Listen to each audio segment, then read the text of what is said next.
கர்மா என்பது என்ன? அது எப்படி ஒரு உயிருக்கு அல்லது ஆத்மாவுக்கு உண்டாகிறது? முதலில் கர்மா என்பதை அறியும் முன் ஓர் அறிவை நாம் புரிந்து கொள்ள வேண்டும். ஒன்றே போன்ற 3 அறிவு நிலைகளில் பூரண உண்மை அதை அறிபவரால் உணரப்படுகின்றது. அந்நிலைகள் பிரம்மன், பரமாத்மா, பகவான் என்று வெளிப்படுத்தப்படுகின்றன என்று ஸ்ரீமத் பாகவத புராணம் கூறுகின்றது. படைப்பு கர்த்தா, படைக்கப்பட்ட பொருள், பரம புருஷன் அல்லது பராமரிப்பாளன் என்ன 3ஆக புரிந்து கொள்ள வேண்டும். மனித பிறவி அனித்தியமானது என்பதை ஒவ்வொருவரும் புரிந்து கொள்ள வேண்டும். அறியாமையின் மயக்கத்தின் கீழ் ஒவ்வொருவரும் உள்ளபடி உள்ள பொருளை, அதன் ரகசியத்தை புரிய முடிவதில்லை. தேள் சில சமயங்களில் அரிசி குவியல்களின் மீது முட்டையிடுகிறது.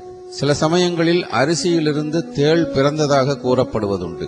ஆனால் உண்மையில் தேளின் பிறவி காரணம் அரிசி அல்ல. உண்மையில் முட்டைகள் தாயால் இடப்பட்டன. அதேபோல உயிர்வாளிகளின் ஜடப்பிறப்புக்கு காரணம் ஜட இயற்கை அல்ல. அதுவும் முழுமுதற் கடவுளால் கர்ம வினைகளின் அடிப்படையில் விதைக்கப்படுகிறது என்பதை நாம் உணர வேண்டும். தனது முந்தைய செயல்களுக்கேற்ப அவன் இன்புறவோ அல்லது துன்புறவோ இயலும். இதுவே கர்மா என அழைக்கப்படுகிறது. கர்மா என்பது பாவச் செயல்களும் புண்ணிய செயல்களும் செய்ததற்கு உண்டான ஒரு பிறவி வெளிப்பாடாகும். நீர், மண், மலம் இன்னும் என்னவெல்லாம் இருக்கின்றதோ எல்லாவற்றிலும் காற்று புகுகின்றது. இருந்தும் இது எதனுடனும் கலப்பதில்லை. அதுபோலவே பல்வேறு விதமான உடல்களில் அமைந்திருந்தாலும் கூட ஆத்மா தனது நுண் இயற்கையால், அதாவது மைக்ரோ சயின்ஸ், அவற்றினின்றும் பிரிந்திருக்கிறது.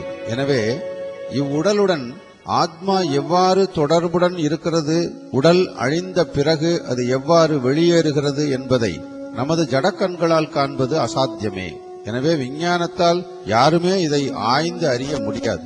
தற்காலத்தில் மனித சமத்துவம் பற்றி பேசப்படுகிறது. ஆனால் சுமார் 5000 ஆண்டுகளுக்கு முன்னரே மனச்சமத்துவம் கூறப்பட்டுள்ளது.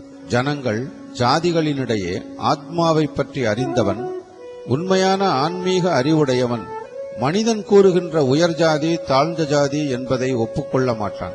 அவனுடைய கண்ணோட்டத்தில் மனிதன், நாய், பசு, யானை இவை அனைத்தும் ஒன்றே ஆகும். காரணம், இவை அனைத்திலும் ஆன்மா காற்றைப் போல ஒளிந்துள்ளது. கர்ம வினைகளின் காரணமாக அவற்றின் காரண சரீரங்கள் தோற்றுவிக்கப்படுகின்றன. எனவே மனிதன், பசு, நாய், யானை போன்ற வேறுபட்ட பெயர் காரணங்கள் அந்த உயிர்வாளியான ஆத்மாவுக்கு ஏற்படுவதுவே கர்ம வினையாகும்.